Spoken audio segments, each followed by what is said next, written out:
Good morning.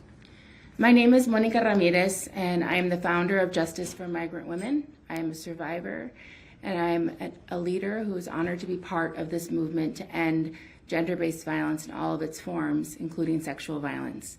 And we today have gathered as survivors and advocates in the wake of the news of the overturning of Harvey Weinstein's case to talk about how we're thinking about this moment and the news that we've just heard, and most importantly, the way forward. And we would not be able to be in this room to gather with intention to be able to have this conversation, first and foremost, to uplift the leadership and the bravery of the survivors who came forward, if it were not for the sisterhood that has been formed amongst all of us over all of these years. And so first, I start there by naming and uplifting the sisterhood and by drawing on that strength today.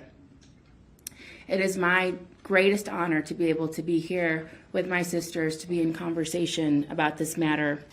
Today with us, we have Ashley Judd, activist, leader, actor, and silence breaker.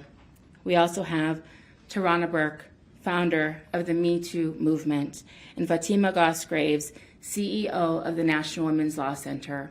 I'm now going to open the conversation with Ashley, and each of us in turn will share remarks with you, and at the close, we will stay behind for a few moments to answer some questions. Thanks. Good afternoon. Thank you all so much for coming. It was short notice, and I have learned that we can pretend to care, but we can't pretend to show up. So thank you for showing up. First and foremost, I want to say that I stand in sisterhood and solidarity with all survivors of male sexual violence. And today is a day, like every day in American women's lives, when male sexual violence has intruded and disrupted our lives. There I am, planning to get my backcountry camping site reservations in Yellowstone National Park, for which I'm very excited. And I get the news from Jodi Kantor of the New York Times that 4 judges at New York's court have voted to overturn Harvey Weinstein's sexual crimes conviction. This is what it's like to be a woman in America, living with male entitlement to our bodies. Now, for those of you who don't know, when I was an up-and-coming actor in Hollywood in the 1990s, I'd been up all night filming on the movie Kiss the Girls, and I had a breakfast appointment with Harvey Weinstein at the Peninsula Hotel. He, of course, was the mega producer, co-founder of Miramax Studios, who was an extraordinary gatekeeper. His movies won Oscars, they were box office successes, and he was a real tastemaker. And so this appointment was a really huge opportunity for my burgeoning career. And when I showed up at the Peninsula Hotel at which I often stayed with my family, and I knew both the concierge, we went to acting school together, and the desk staff, I said, "Is Mr. Weinstein in the Belvedere, the restaurant, or is he on the patio?" And they said, "Oh no, he's in his room." I was so naive. I thought, room service is going to take a really long time and I'm hungry. So they sent me, complicitous, the ecosystem. Not all men are violent, but most men are silent about other men's violence, up to his room, where Harvey, wearing his hotel robe, immediately began asking if he could give me a massage, and this progressed into him insisting that I watch him take a shower, and other acts of sexual harassment and aggression. I was lucky I got out of that hotel room. And my dad was with me that day. He was waiting for me in the hotel lobby.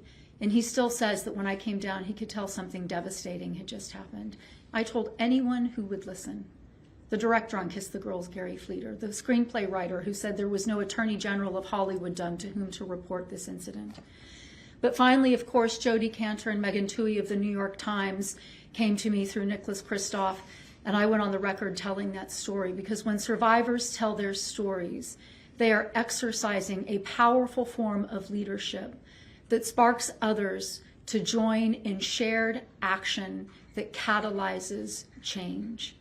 And we understand that leadership is exercising principles and values in the face of uncertainty. And that's what we leaders and survivors do. This today is an act of institutional betrayal.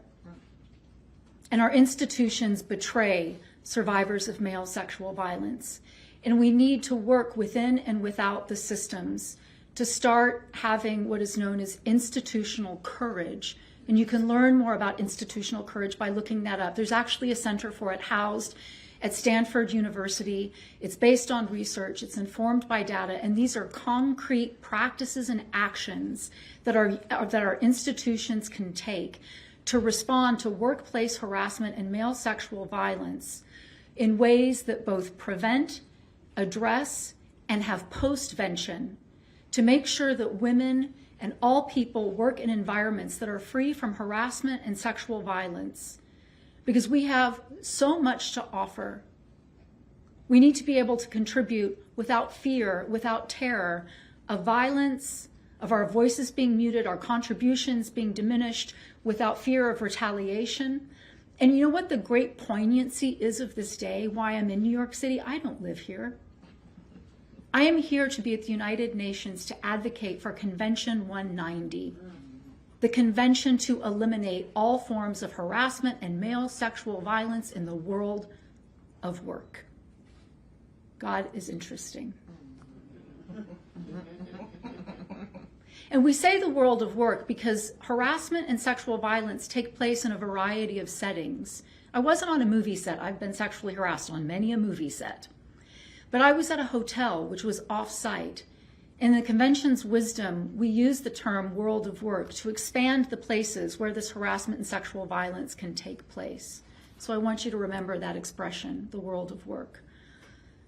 I stand shoulder to shoulder with women who have bloody knees because male sexual violence may knock us down, but we get right back up. And together we are in this struggle for freedom from male entitlement to our bodies. Thank you.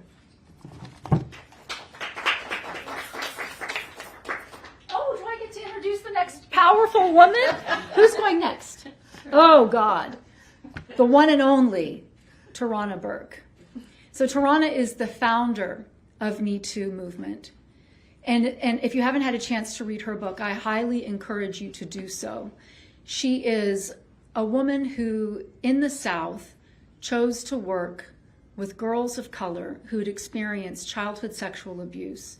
And in this one particularly both devastating and inspirational story. There was a girl at a Black girls leadership camp that she was leading. It was actually boys and girls, who was, kind of hard to respond to. And Tarana got into this relationship with this girl and wished that she had been able just to say to her, "Me too," which is how she birthed the expression. And so that's just a small anecdote. And of course, the Me Too movement website, if you've never had a chance to look at it, is full of resources for anyone who has experienced male sexual violence, knows someone who has, or thinks they know someone who has. It's a powerful tool filled with support and advocacy. So please check it out if you haven't. And it is now my great honor and pleasure to introduce my sister, Tarana Burke.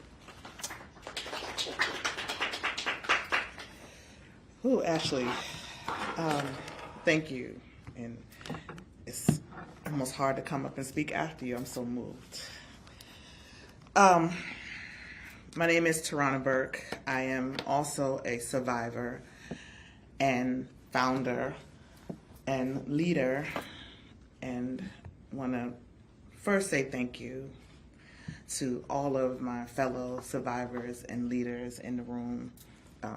As you obviously know, we pulled this together very quickly because we thought it important to be very vocal, swiftly, in this moment. We are devastated for the survivors who are connected to this case and the survivors who had found some solace and catharsis in the original verdict around Harvey Weinstein. Many people, many survivors, and those who love and support survivors probably thought that that original verdict meant that there was going to be a change, that it marked a change, it marked a difference in how this justice system was going to move and operate. And I think that we felt, and a lot of us felt, that we were on a road to seeing a different America. And this moment makes it feel like we were wrong. inevitably there will be headlines in the coming days and weeks talking about what this means for the MeToo movement. We've seen this happen over and over again. There is a court case that comes out and says, you know, Cosby has been released and the MeToo movement is over. And then there's another court case that says E. Jean Carroll has won. And they say the MeToo movement is back. And so I want to be clear that this moment and this decision actually means that we have a movement. It means we have a movement. You know, 10 years ago, we could not get a man like Harvey Weinstein into a courtroom. And you need to be clear about that. A man as powerful and as far-reaching as a Harvey Weinstein, as Ashley just described, you could not get him into a courtroom. And we need to acknowledge that. We also need to understand that the legal system has never served survivors in this country. Carceral solutions won't save us. And we need to understand that. Rape and sexual assault have the lowest arrest and conviction rates for a reason. So we are clear that moments like this underscore why movements are necessary. And we have a movement. This is why the work has to keep happening, why we keep going. Almost 7 years ago, because these brave women in this case broke their silence, millions and millions and millions of others found the strength to come forward and do the same. That will always be the victory. This doesn't change that. And the people who abuse their power and privilege to violate and harm others will always be the villains. This doesn't change that. We have spent decades building a survivor justice movement. Well before 2017, well before MeToo went viral. We have spent decades building this movement. 7 years ago, we got big momentum when the hashtag went viral. There have always been ups and downs. There have always been changes. There have always been moments where we had the Anita Hill moment, right? We ride the wave when we have big moments, and when we have low moments, we get low and we get dirty and we do what we have to do. We get in the trenches and we do our work, and we will continue to do that. The outcome of this case doesn't change that. We also stand with resolve and resilience. We will always stand with resolve and resilience. I really want to reiterate over and over again, because I am preparing myself for the onslaught of what does this mean for the MeToo movement? What does this mean for the MeToo movement? I know you're going to say it regardless. No matter what I say in this moment, I know they're going to come regardless. And so I want you to hear this. This is not a blow to the movement. It is a clarion call. And we are prepared to answer that call. Thank you.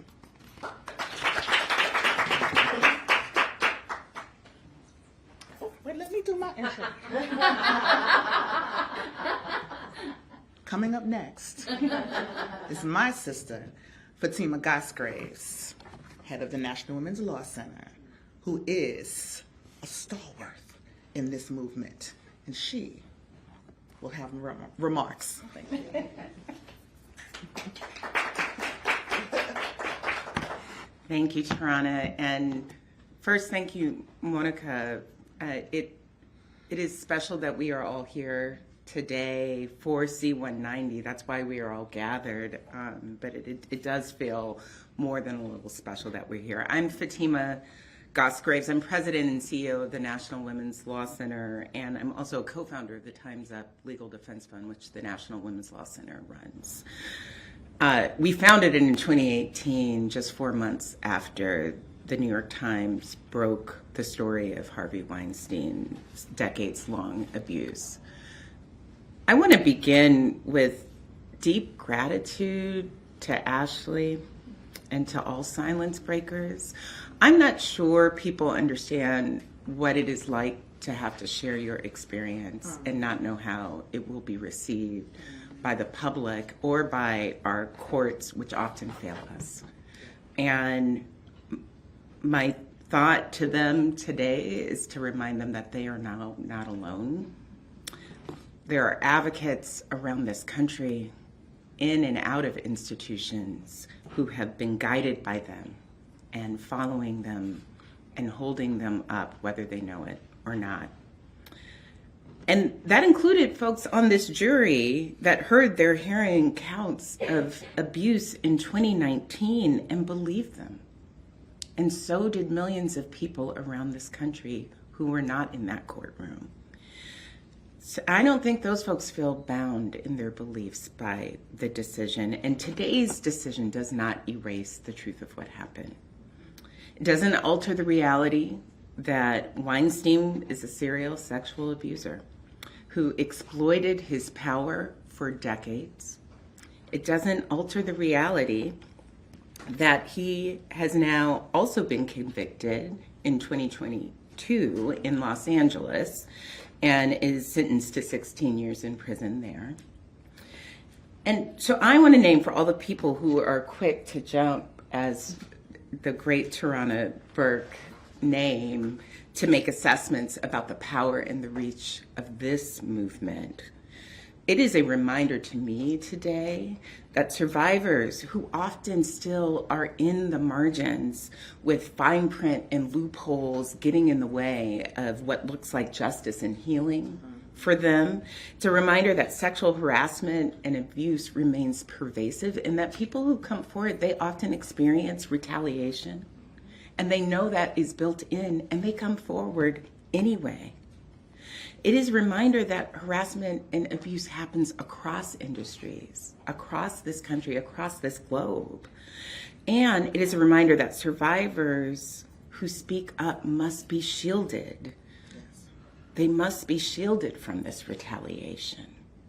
They must be shielded from laws that don't serve them. We must have time periods that are extended so that people could come forward on their terms and when they're ready. We have to confine the reach of non-disclosure agreements that have gotten in the way and that have meant that so many people were silenced for far too long. But the most important reminder, I think, for me today is that one well-known case does not define this movement. Mm-hmm. The strength of survivors who in this room, and I count myself among them, the ones I meet and get to hear from and work with and work alongside every single day, we are a force. We are already winning, no matter the setbacks. And we will always be greater than those who seek to control us. Thank you.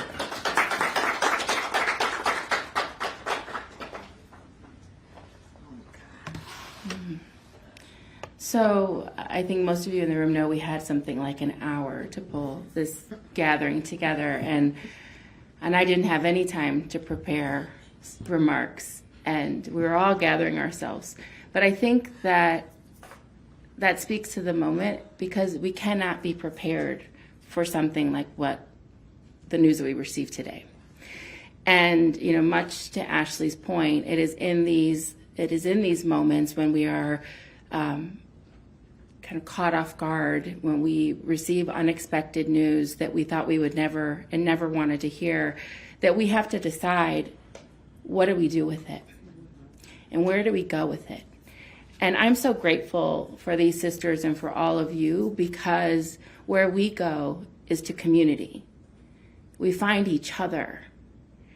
And that is what I hope that in this moment, as survivors and allies and people around the world learn of this news, let us find each other and make a renewed commitment to do the work that is required, not to take on a case like this one and to look at the results of this opinion, but let us do the work to take on what is required to end sexual violence in every workplace and in every place, today and forever.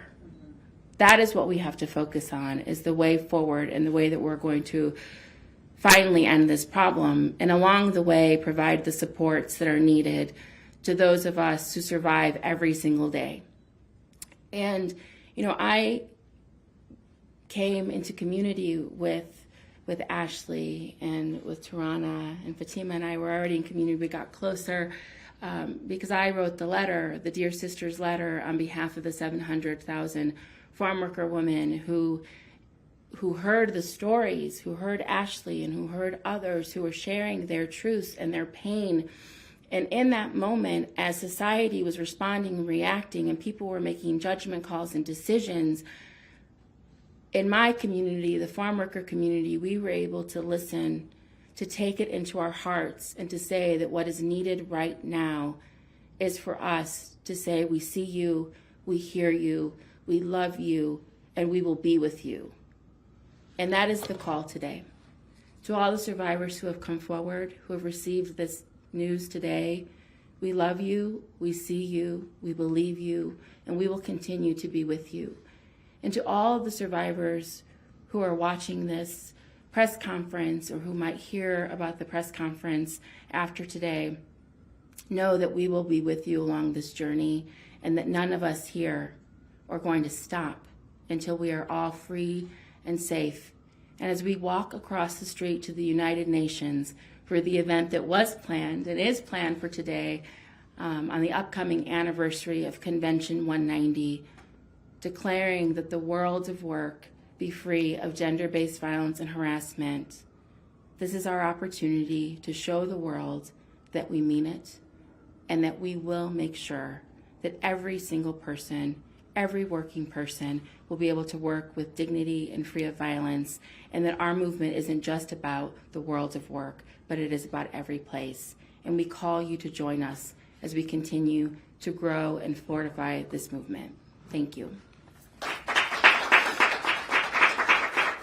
And we are going to stay for a few moments to take some questions. We do have to go to the United Nations for an event, but we will stay for a few moments to take questions. Thank you all for being here.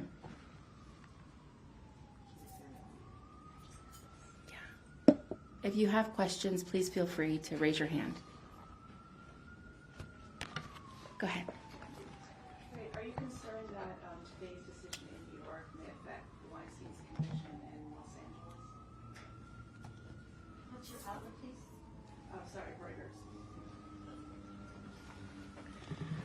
Well, the first thing to know is that California isn't governed by a New York appellate decision. But the second thing that I want to just say, and for folks, I encourage you to take the time to read the decision, including the really powerful dissent. I think this court got it wrong. It was a 4-3 decision for a reason. And the way that our laws have developed over the last couple of decades, the majority opinion doesn't really take that into account. There was a pattern of behavior, so it was not unusual to have the sorts of witnesses that were involved in this trial. And so the short version of this is, I deeply hope that is not the case, and that the California appellate courts would not go the wrong way in the same way that this New York court has gone.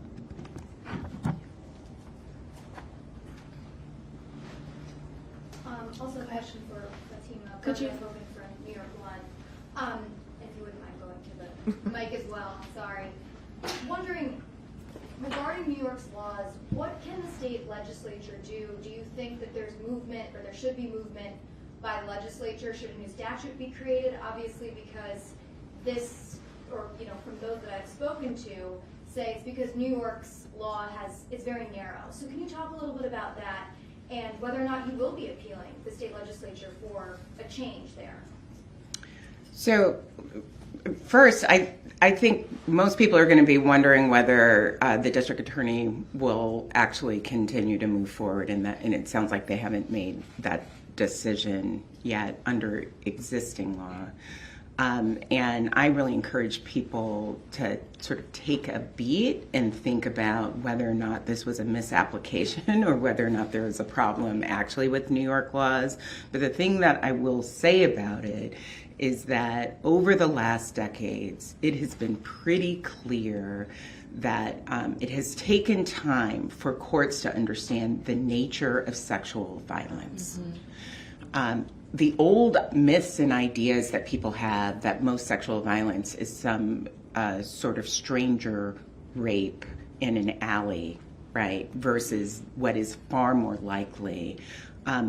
It seems to me that there is a lot of work to be done to also educate the judges in our courts so that they understand when the cases come before them what sexual violence actually looks like, so that survivors are treated with dignity and respect in their courtrooms, and so that their stories are considered and taken into account. Are there any other questions? Hi.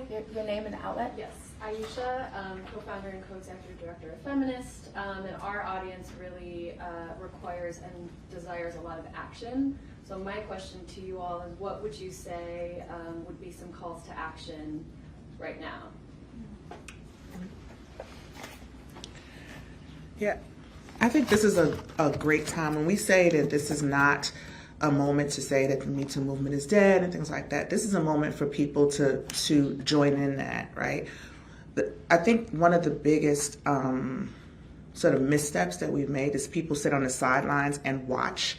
Like this is a spectator sport. Movements aren't spectator sports. So movements are made of people. So if people want to be active, this is the time to stand up and say, I'm a part of this. The movement is what we say it is. So a call to action is for this is the moment for survivors, people who stand by survivors, advocates. If we believe that we can live in a world free of sexual violence, this is the moment to stand up and say, we define the movement. This case doesn't define the movement. This is when I say it's a clarion call, that's what I mean. So the call to action is for people to stand up and say, this is why we need a movement. The movement is made up of us. We are the people of the movement, right? So I think over the last 6.5, 7 years, people have been watching and saying, oh, let's see what happened with the movement next. And I was going to say open a newspaper, but I guess not. they get online. I'm old. So they get online and they scroll to see what's happening next. And no, what happens next is what we say happens next. So that's what the call to action is. What are we going to do next? And so our job is to put guardrails on, but the job of the people is to stand up and say, we are here and we are ready. Put our feet to the ground and to follow. And we are here to set up lots of things to do, right? This is a movement that is going to be long. That's what movements are. They're long, they're strategic, they're thoughtful, but there are lots of people. And the thing about survivors is, the sad thing about survivors, there's so many of us, but the good thing about survivors is there are so many of us. Every 68 seconds, but there are so many of us. So that's what I would say. I also want to name that April is Sexual Assault Awareness Month in the United States, and every April we call on people to get to know the rape crisis centers in their localities, to know who the anti-sexual violence coalitions are, to volunteer with them, to support them, to share their work, to donate to them. This is the time to do that, to do it over and over again. There are going to be survivors who are going to hear the news from today, and they're going to be shook. And we need to say, we're strong and we're in this together. We need to say that over and over again. We also need to call on our political leaders because the law fails us. The law consistently and continuously fails us, and legal reform is required. So we have to make sure that we are pushing on all the levers that we have. We need to say it's law reform, it's judicial reform, it's who are our leaders, how are they supporting survivors. We need to support the movement by donating and funding the movement. But the other thing is, in this moment, I call on you to lift up the voices and the stories of the brave individuals who came forward to name the harm that was committed against them by Harvey Weinstein. They are the names that we should be lifting up. It is their brave stories that we should be lifting up and their courage. Let their names and their stories be the loudest ones heard right now.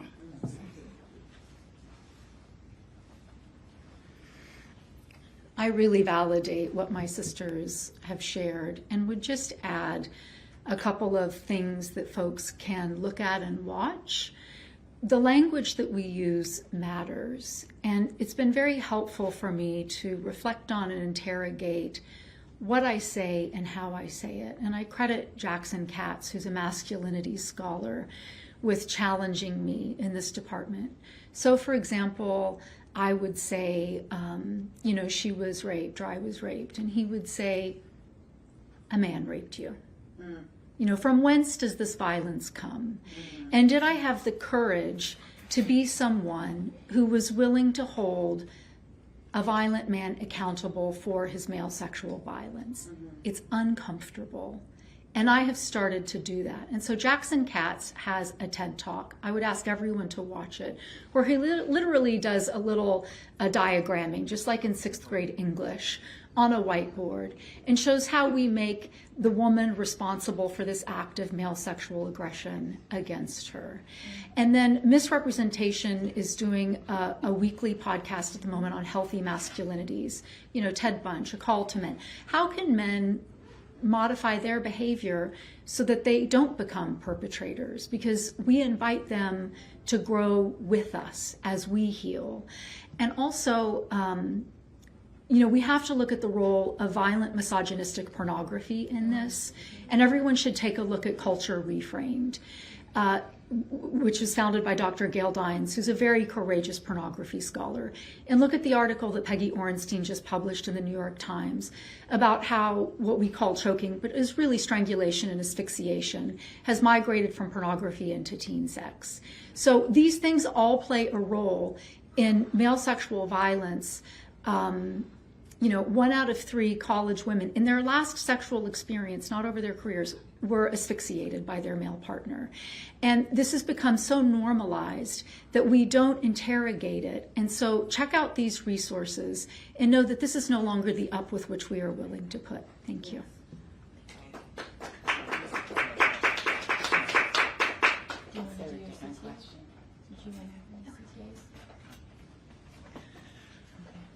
I just want to offer a couple of additional calls to action, because I really appreciate that question.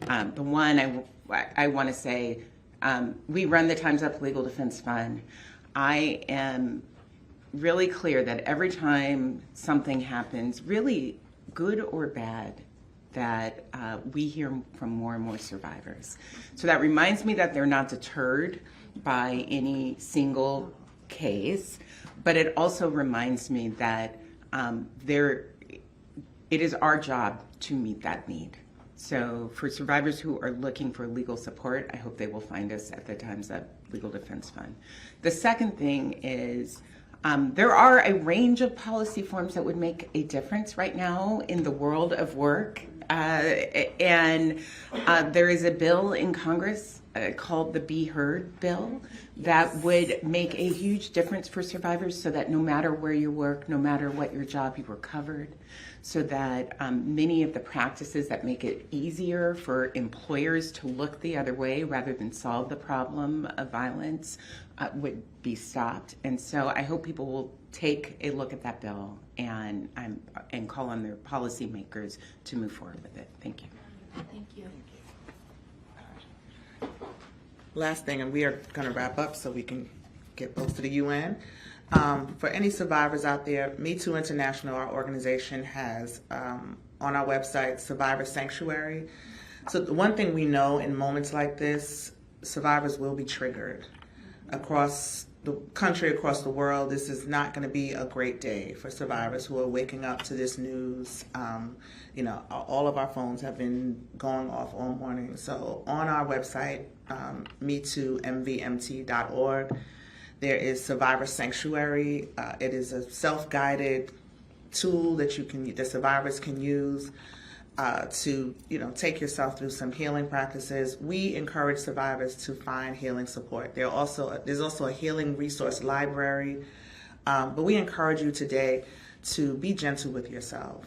This is another call to action, if you will, for survivors to be gentle with yourself today. Turn off the news. Get off of social media. Don't go down the rabbit hole if you can, because we don't deserve this. We need to lay this burden down at the feet of where it belongs. It's not our burden to carry. So if we're going to give a last call to action, I urge survivors to take care of yourself today, because it's not easy to have this, put in our faces when we don't ask for it. So, there are lots of resources on our site if you're looking for them. But even if you're not, if you can just move away from this news today, we encourage you to do that. So thank you all for coming out. Monica, if you don't have some last words here, we appreciate you. Thank you all, and if you have any additional questions, please feel free to reach out. We'll make sure that they get directed to the right folks, and we'll be happy to share responses. Thanks so much for your time.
Okay.